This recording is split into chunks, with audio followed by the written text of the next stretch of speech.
Olá! Hoje em nosso canal Sabedoria para Viver, estaremos tratando do tema Natal, o maior desafio para o ser humano.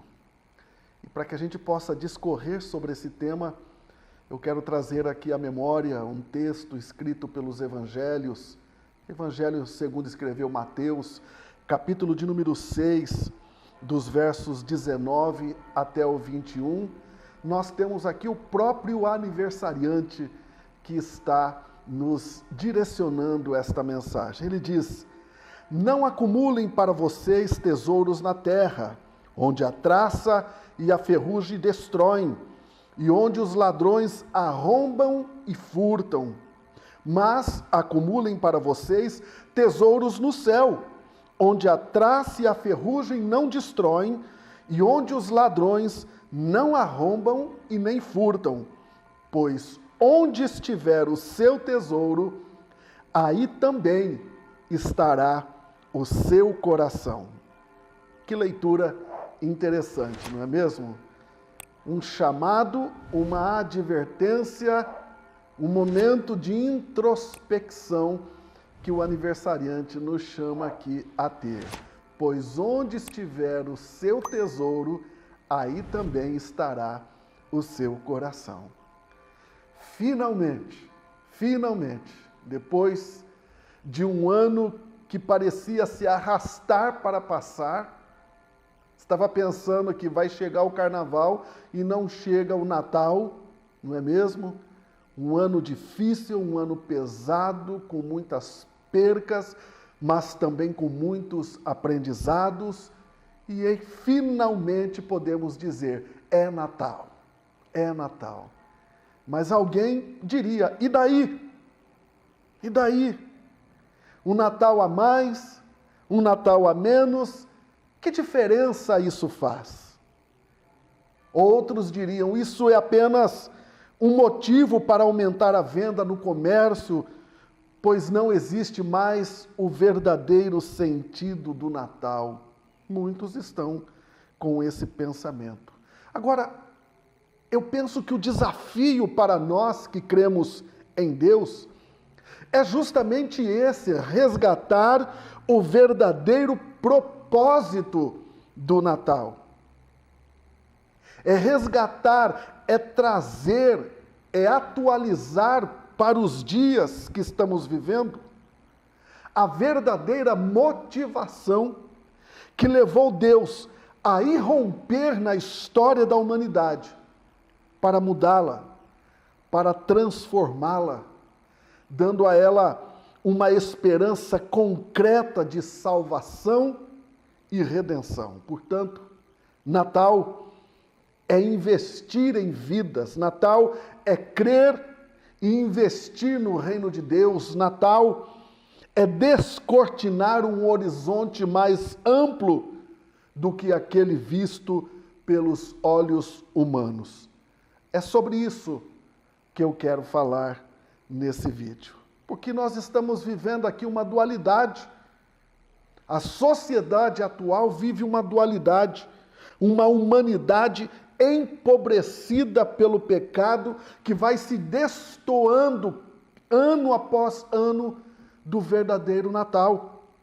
Na contrapartida, nós temos um Deus rico que exemplifica o verdadeiro amor. E eu creio que aqui está a verdadeira história do Natal, que não tem sido contada.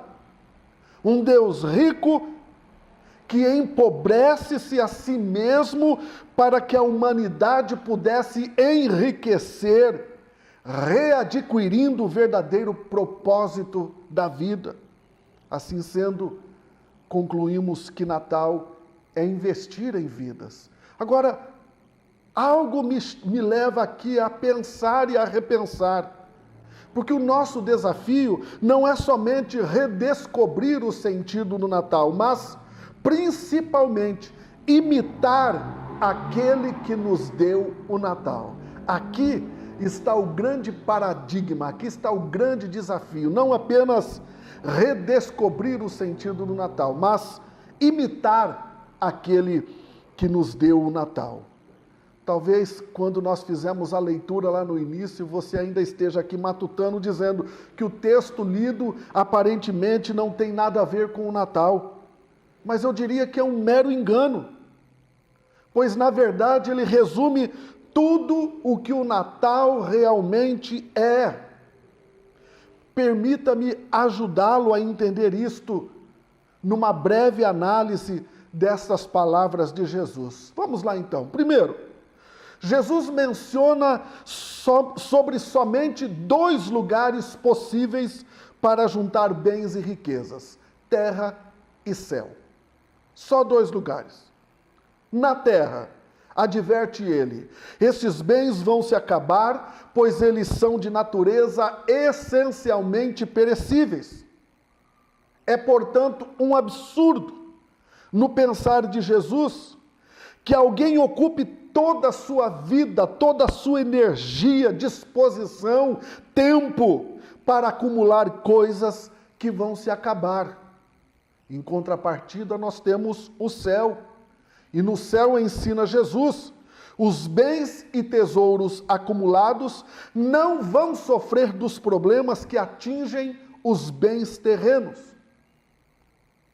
E eu quero dizer algo para você: esses bens estão à espera dos seus donos. Agora, em segundo, Jesus ensina uma lição preciosa, preste atenção nisso. Onde está o teu tesouro, aí estará também o teu coração.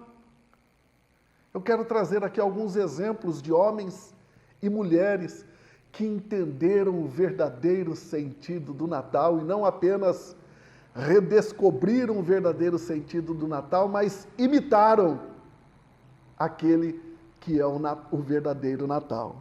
Vamos voltar para o século XVI, século XV, XVI, Martim Lutero, ele dizia: onde está o teu coração, está o teu Deus. Vemos aqui uma paráfrase, né? Ele colocando aqui essas palavras de Jesus, dizendo que aonde estiver o teu tesouro, aí estará também o teu coração, e ele diz: onde está o teu coração, está o teu Deus. É correto afirmarmos isso. Existe aqui uma ação-reação, um ponto e um contraponto. Onde está o teu tesouro, está o teu coração, e onde está o coração, está o tesouro. E aqui está o real desafio do ser humano: descobrir para qual lugar. Pense comigo, para qual lugar? Terra ou céu? O seu coração se inclina. Que você tenha uma resposta sadia, uma resposta profunda, pensada, e que você possa investir no lugar certo.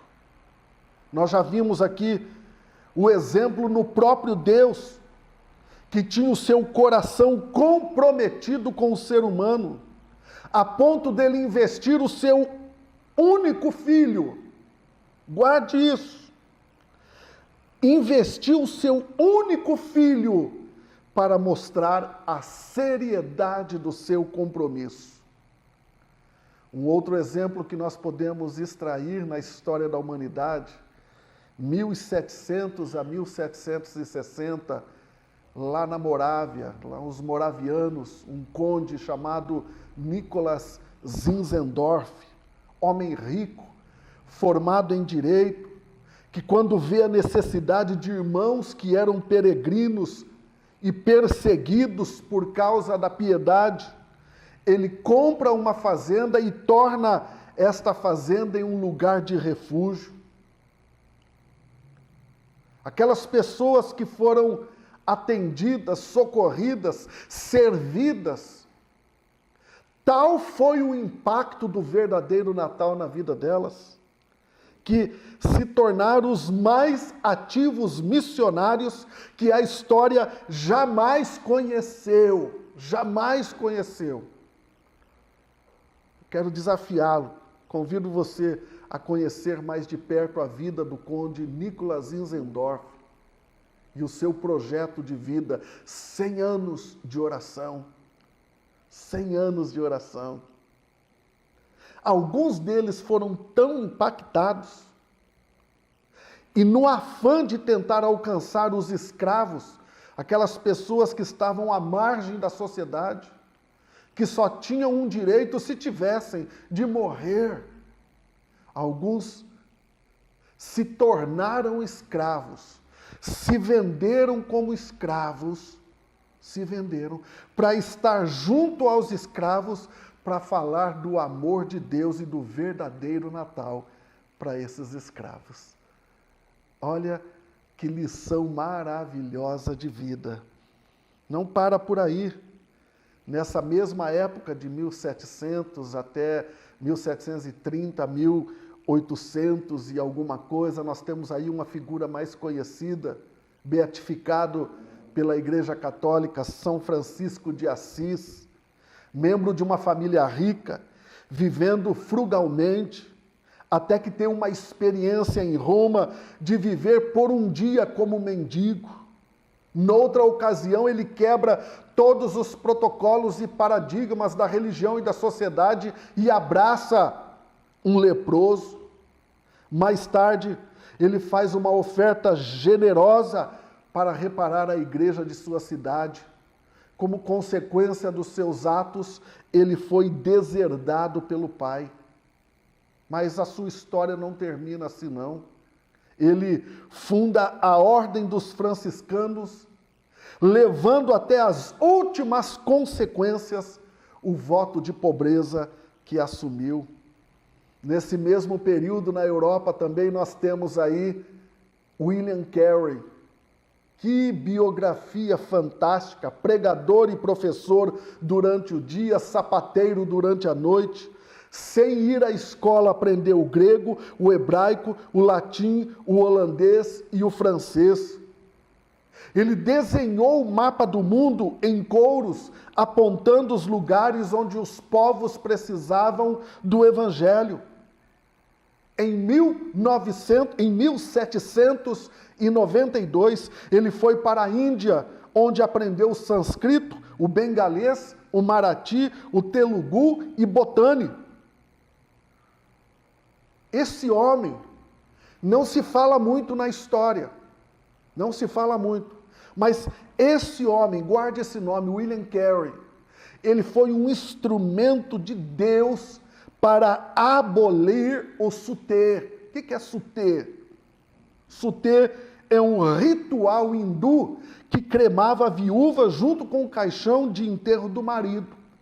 Quando acontecia alguma coisa com o esposo e ele vinha a falecer, a esposa, a viúva, era sacrificada, era morta, era assassinada para cumprir os desejos de um Deus cego. Essa é a verdade. Cegueira espiritual. Hoje, graças à ação de Deus através da vida desse homem, que quando foi para a Índia, viu essa realidade e lutou contra ela e venceu. Que coisa maravilhosa, que exemplo de vida. Nós temos muitos outros, gente. Temos muitos outros. Se formos atualizar aqui, chegar mais perto aqui de nós, o que falar da Madre Teresa de Calcutá? Lembro de uma das entrevistas que ela deu, quando o repórter falou assim: Madre Teresa, você teve um sonho, você teve uma visão, uma aparição, algum dos santos te visitou? Ela falou: não. Então como que você está fazendo tudo o que você faz? Sabe qual foi a resposta dela? Eu fui obediente. Eu li na Bíblia qual que era a vontade de Deus para esse povo e obedeci. E cumpri, não precisei ter sonho, visão. Tem gente que fica esperando aí a vida inteira ter um sonho, uma visão, uma aparição para tomar uma decisão na vida. Ela disse: eu só fui obediente a algo que já estava escrito na Bíblia. Nós temos muitos outros. Aqui na Segunda Guerra Mundial, nós tivemos o caso de duas irmãs holandesas que fizeram da sua própria casa um refúgio. Tem um filme e livros que contam essa história. Quantos judeus foram livrados da morte certa, porque elas ousaram não apenas redescobrir o Natal, mas imitar aquele que nos deu o Natal.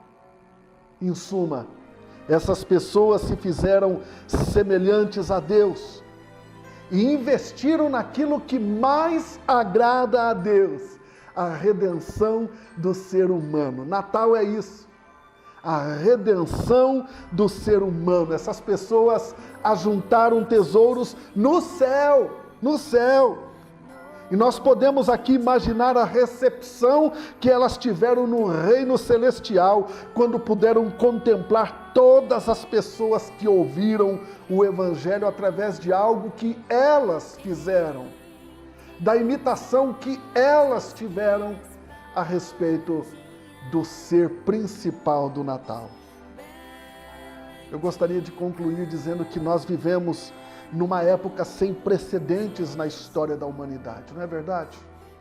Existe uma grande sede pela verdade, pela pureza, pela ética, pela moral. Existe sim.